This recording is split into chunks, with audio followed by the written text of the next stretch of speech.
Nudargaggoonni Islaamumaa amantii teenyaa fi mannu maqaa malee jecha malee gochaa fi hojiidhaan hin fakkaanne haa fakkaannu.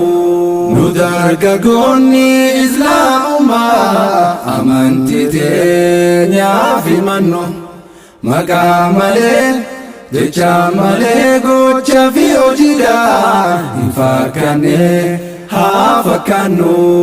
Carraa jireenyaa hunjaara wajjin tarii biyya takkanuu mudulle garuutu injifatamuun qabanuu isaan injifachuu dadhabnulle isaan jechaami gochaan nurratti hojjachaa jiraachuun nuuf hin galle. Kanaafuu gochi keenya hundumaa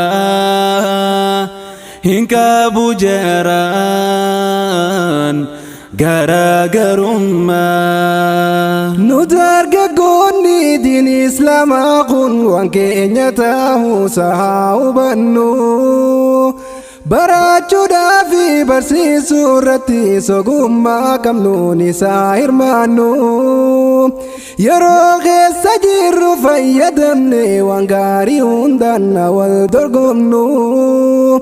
Diin Islaamaa seera Rabbii guddaa daandii jiruu milkii ganda hundaa. Gochaan faallaa fi maqaan Islaamaa tahanii jiraachuun kun akkamiin osoo waan Rabbiin ittiin nu ajaaje takka hojjenneen argamin osoo waan inni irraa nu dhorgee jiru hundumaa irraan dhorgamin.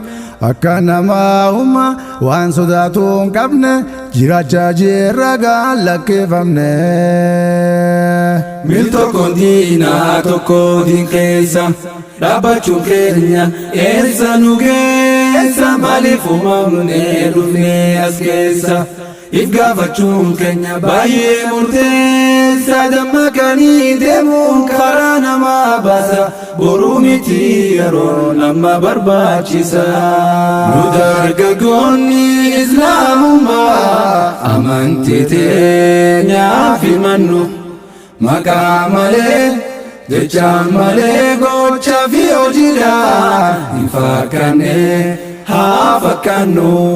Barbaachisummaa diinii Islaamaa kana warreen hubatee sadarka keessaa fi gubbaan tolaanii jachiisanii gocha wajjin tahe takka irratti wal dorgoman hundinuu dhiiraa fi dhalaanis bakka takka diiniin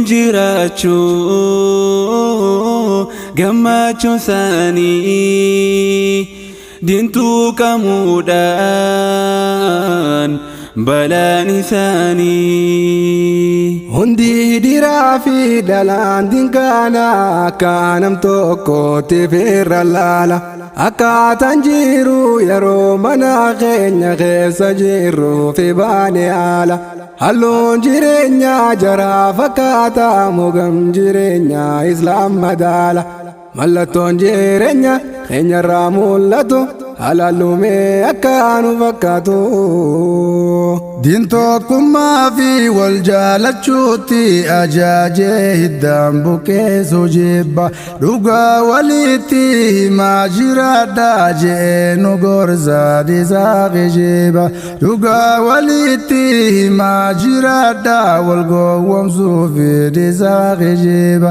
Waliis gargaaraa nun ja'a toltu wal yaamaa hamtu raayis wal kaaba garuu an Islaamummaa himachuu maleen dandeenye itti hojjachuu ana akka mataa xiyyaatti jechuu hin dandeenye diin narraa mul'achuu. Nudargaggoonni Islaamumaa amantii teenyaa fi mannu maqaa malee jecha malee gochaa fi hojiidhaan hin fakkaanne haa fakkaannu.